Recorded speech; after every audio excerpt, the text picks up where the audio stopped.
Emotional hook. Inciting incident. My boarding pass was still warm in my hand when my father ripped it away.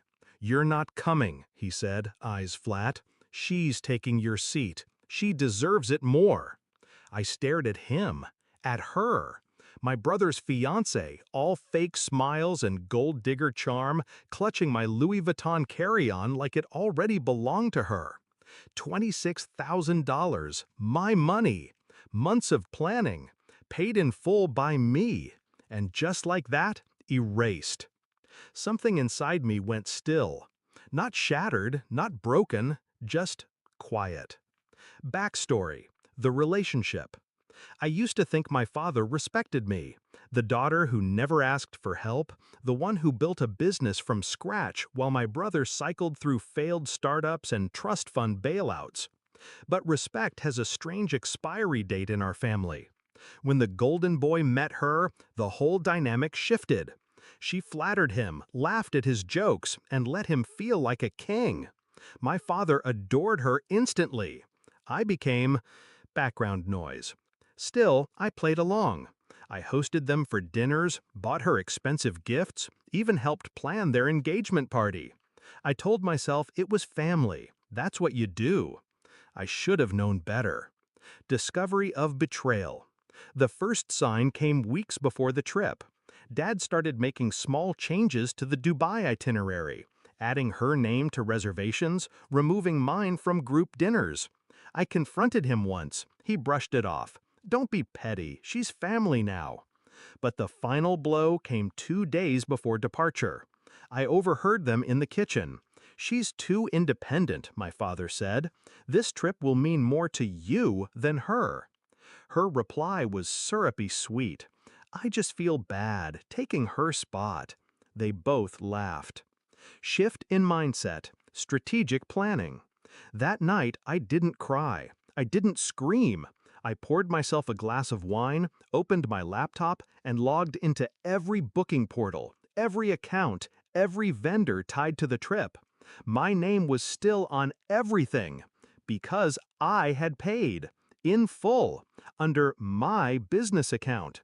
I didn't cancel. That would be too merciful. I started rewriting the trip, quietly, precisely. Execution of the plan. Step 1. The flights. I kept their seats but downgraded them. Luxury Emirates first class swapped for cramped economy. I added a technical processing fee that drained the onboard meal budget. Step 2. The hotel. Their 5-star Burj Al Arab suite rebooked into a modest 3-star near a construction site. Non-refundable. No upgrades available. Step 3. The activities. The yacht tour booked for the wrong date. Desert safari removed entirely. Instead, I replaced it with a 2-hour seminar on entrepreneurship in the Middle East, hosted in a sweltering conference hall.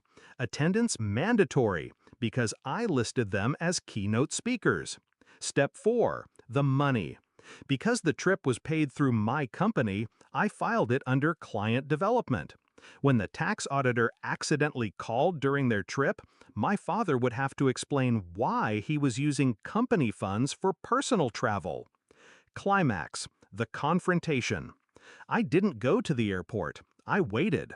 3 days into their dream vacation, my phone lit up. My brother, yelling, "Did you mess with our bookings? We're stuck in the middle of nowhere. Dad's using it." I could hear my father in the background shouting about refunds, calling me ungrateful. I let him rant.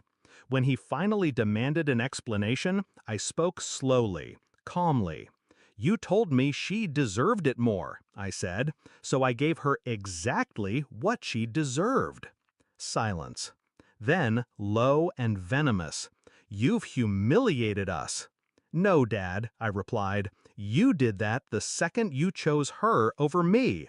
I just made sure you'd remember it." Resolution. Emotional release. When they came back, the air between us was different. My father wouldn't look at me. My brother's fiancée avoided me entirely. 2 weeks later, my father quietly transferred back the $26,000. No apology, just restitution. I didn't need the money. What I needed was proof. Proof that I wasn't powerless, that I could take their cruelty, dress it in silk, and hand it back to them with a bow. And now, every time my father starts to dismiss me, his eyes flicker, just for a moment, like he remembers Dubai. I smile when I see it, because he should.